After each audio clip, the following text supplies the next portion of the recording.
আজকের ভিডিওটা শুরু করলাম মঙ্গলবার দিন রাত থেকে।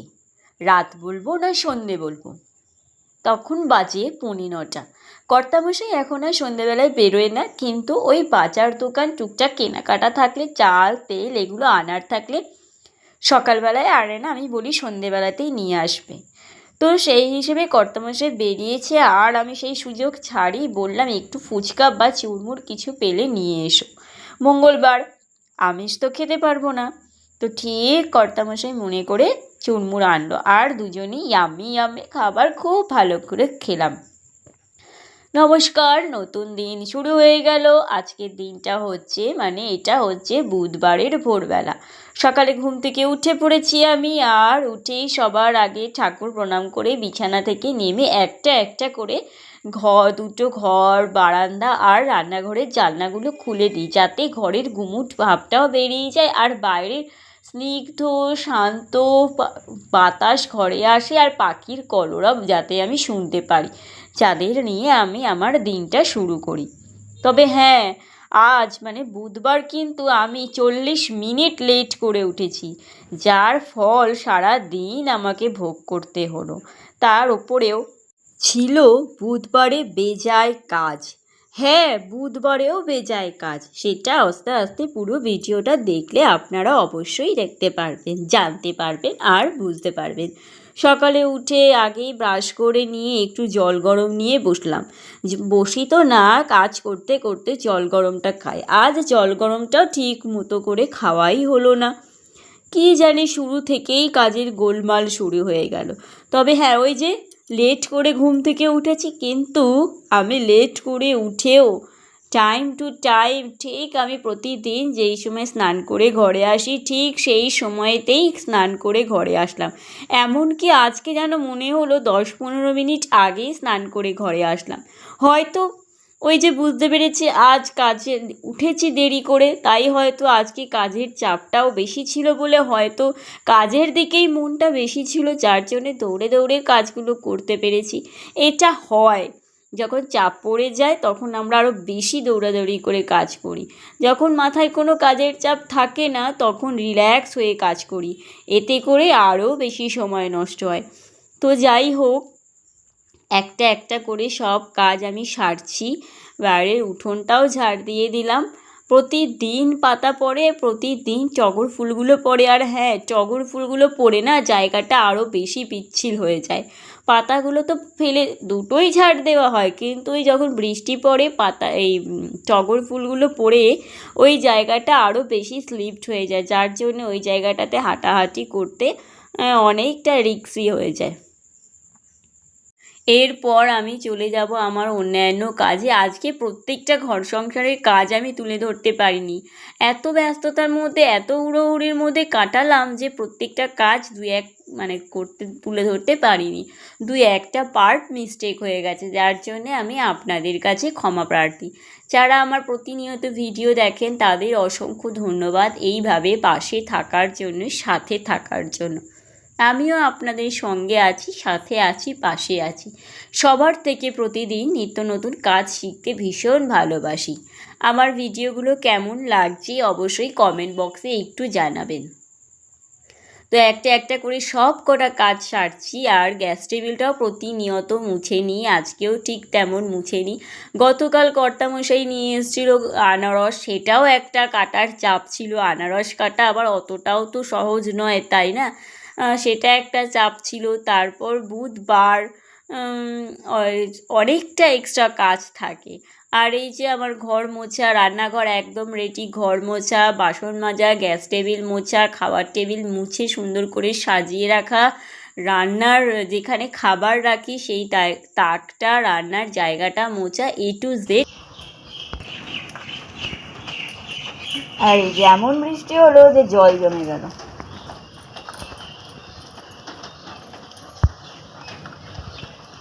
এখন যাব ফুল তুলবো, পুজো দেব। আজকে তো পুজো দেওয়ার একটু চাপ থাকেই, সব কাপড়গুলো চেঞ্জ করে নিতে হবে। হঠাৎ করেই বৃষ্টিটা শুরু হয়ে গেল। Good morning. আজ হলো বুধবার। আজকে সকাল থেকেই কাজের গন্ডগোল করে ফেলেছি। আজকে অন্যান্য দিন উঠি 5:30টায়, আজকে উঠেছি একদম 6:10। আর মানে বুঝতেই পারছেন, তার মানে 40 মিনিট লেট, 40 মিনিট দেরি হলে কতটা দেরি হয়। আর তাছাড়া বুধবার দিন আমি আবার করি, ঠাকুরের কাপড়গুলো চেঞ্জ করি। তো সেইখানে তারপরে ঠাকুরের অনেক এক্সট্রা বাসন থাকে, সেগুলোকেও চেঞ্জ করি, কারণ বৃহস্পতিবার দিন কাল ঘট পেতে পুজো দেবো। আর ব্যাস, আর একটা জিনিস আমি দেখেছি, আমি যখনই স্নান করতে যাই ব্যাস বৃষ্টি শুরু হয়ে যাবে। এরকম 2-3বার আমি দেখলাম। সকালবেলা উঠে বাসি কাজ করতে করতে আজকে তো দৌড়ে দৌড়ে কাজ করতে হয়েছে, কারণ দেরি হয়ে গেছে। তাও এই 9:45-9টার মধ্যেই স্নান করে ঘরে আসলাম। তো করেছিলাম কাঁঠালের দানাগুলো আর আমি কুলের আচাটা রোদে মানে বাইরে দিয়েছিলাম, আকাশ পরিষ্কার ছিল। আর এখন দেখি তারপরে মনে হলো কি মেঘলা মেঘলা তুলে নিয়ে যাই, আর তুলে নিয়ে ভাগ্যিস নিয়ে গেছি, নালে পুরোটা ভিজে যেত। অন্যান্য দিন সকালে ঘুম থেকে উঠে যখন দেখি মেঘলা আকাশ, তখন জামা কাপড় চেঞ্জ করে ফুলগুলো তুলে নিই। কিন্তু আজকে তো সেরকম ছিল না, না, যার জন্য আর আজকে ফুল তুলিনি, যার ফল এখন আমাকে ভোগ করতে হচ্ছে। ওই যে দেরি করে ওঠার ফল। তো যাই হোক, অর্ধেক তো ভিজেই গেলাম। যতই ছাতা মাথায় দেওয়া থাকুক না কেন, ফুল তুলতে গেলে গাছের ডালের জলগুলো এসে পড়ে, সেই ভিজে যেতেই হয়। তো যাই হোক, আমি সব ফুল তুলতে পারলাম না। এই যে শুরু মানে এটা হচ্ছে আর একটা আজকের বড় কাজ। যেহেতু বুধবার ছিল, লক্ষ্মী ঠাকুরের ঘট তোলা, লক্ষ্মী ঠাকুরের কাপড়গুলোকে প্রতি সপ্তাহে বুধবার দিন করি, পাল্টানো, বা প্রত্যেক সপ্তাহে পাল্টাই না, প্রতি সপ্তাহে ঠাকুরের কাপড়গুলোকে ঝাড়া, আর মাসে একটা দিন কাপড়গুলোকে কেচে অন্য কাপড় পরিয়ে দেওয়া। তো সেই জন্যেই আজকে অনেকটা কাজের চাপ ছিল। মনে হয় তো একটুখানি, ভিডিওতে আর কতক্ষণই হয়, 1 মিনিট 2 মিনিটের একটা ভিডিও, কিন্তু যে কোনো কাজ করতে গেলে আধ ঘন্টার আগে তো হয়ই না। এইভাবে আধ ঘন্টা করে সারা দিন আমাদের কত কাজ করতে হয়। আর সব কাজই যে আধ ঘন্টার তা তো না, না, এইভাবে সারা দিন কাজে আমরা ব্যস্ত থাকি।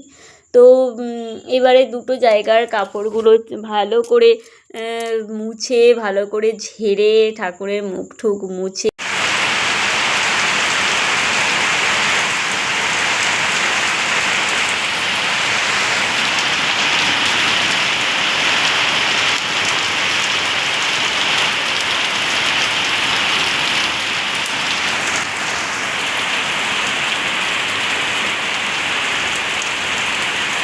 আজকে তো প্ল্যান ছিল, ইলিশ মাছ রয়েছে, কাঁচা ইলিশ মাছ দিয়ে বেগুন দিয়ে ঝোল করব, আর কাঁঠালের দানার ভর্তা করব। সেই মতোই আমি রেডি করেছিলাম, কিন্তু হঠাৎ করে বৃষ্টি শুরু হয়ে যাওয়ায়, আর সেই বৃষ্টি কন্টিনিউ হতেই থাকায়, তো কর্তামশাইয়ের জন্য একটু মনটা খারাপও লাগলো।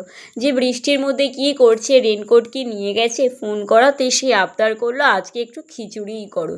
সত্যি কথা বলতে কি, প্রথমে ভেবেছিলাম, আর হ্যাঁ, আজকে যেহেতু বুধবার, তাই সব কটা ঠাকুরের বাসন কোসনগুলো একত্রিত করে সেগুলোকেও মেজে নিই, ঠাকুরের কাপড়গুলো, গামছাগুলোকে একটু ভালো করে ধুয়ে নিই। তো যেটা বলছিলাম, যে সারাদিন বৃষ্টি কিন্তু হয়েছে আজকে, তো খিচুড়ি মানে করাটা সার্থক হয়েছে, এমন নয় যে বেলাতে রোদ উঠে গেছে। আর খিচুড়ি কেমন হয়েছে সেটা তো আস্তে আস্তে ভিডিও দেখতে দেখতে আপনারা শুনতেই পারবেন।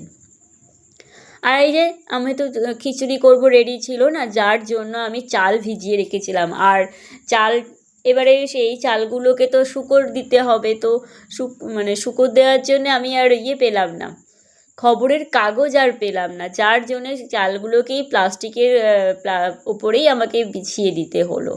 আর রান্না তাহলে ঠিক করলাম, খিচুড়ি করব। তাই আর এর মধ্যে আমি নিয়ে নিয়েছি গোবিন্দভোগ চাল, মুগ ডাল, সেদ্ধ চাল, কাঁঠালের দানা দেবো ওর ভেতরে, আর পেঁয়াজ কুচি করেছি কিছুটা খিচুড়ির মধ্যে দেবো, আর কিছুটা দেবো, কিছুটা দিয়ে পেঁয়াজি করব।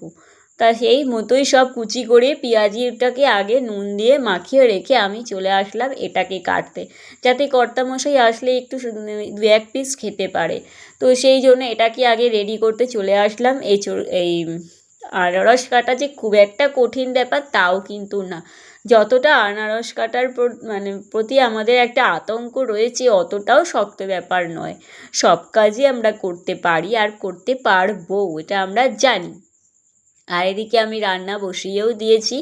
ইলিশ মাছগুলো ভাজা ছিল না, ভেজে রেখে কিছুটা ফ্রিজে ঢুকিয়ে রাখলাম আর কিছুটা আজকের মতন নিয়ে নিলাম।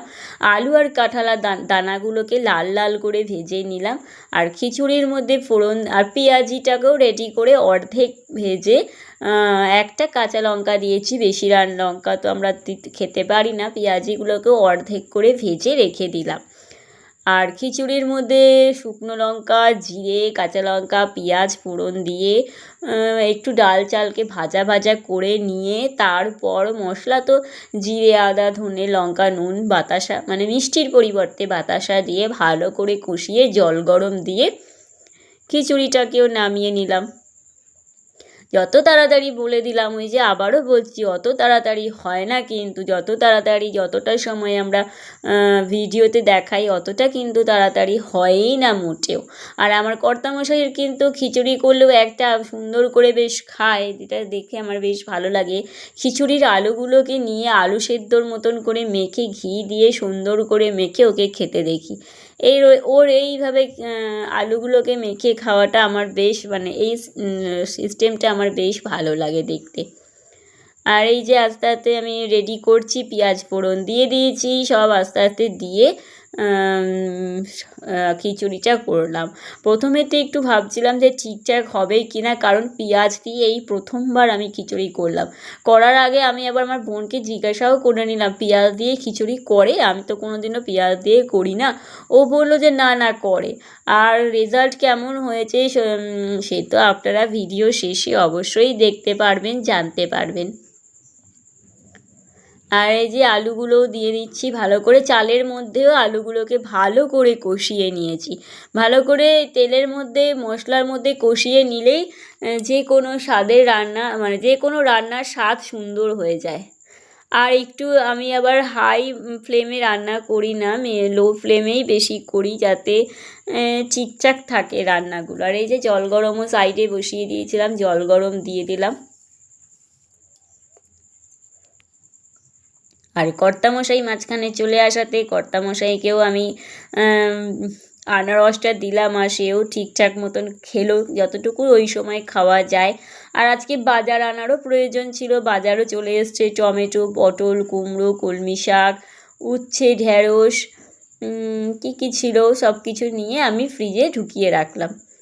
আর এই যে রান্না কমপ্লিট, বাকিটা আমি ঢেকে রেখে দিয়ে ও কর্তামশাই যখন স্নান করতে গেল তখন আমি পেঁয়াজিগুলোকে আর মাছটাকে আরও ভালো করে ভেজে নিয়ে খেতে বসলাম। আর কালকেই বলেছিল যে আনারসের ওপরের অংশটা নাকি লাগালে গাছ হয়, তো আজকে জোর করে লাগালাম, ভুলে যায় করতে, টায়ার্ডও থাকে, করতে চায় না, তো কোনো রকমে লাগালাম, দেখা যাক গাছ হয় কি না। আমি কর্তামশাই বলছেন যে আমি কি জয় জয়, কিসের জয়?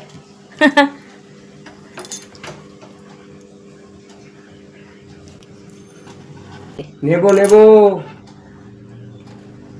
তাকিয়ে ভালো লাগছে, দারুণ লাগছে, সব ঠিক আছে, নুন স্বাদ একদম একদম একদম টেস্ট ভালো। ভাজা নাও একটা, নিচে নিচে নিচে পরে মাছ একটা করেই নিলাম, যেহেতু পেঁয়াজি রয়েছে বলে একটা করে মাছ নিলাম, ঠিক আছে? একদম।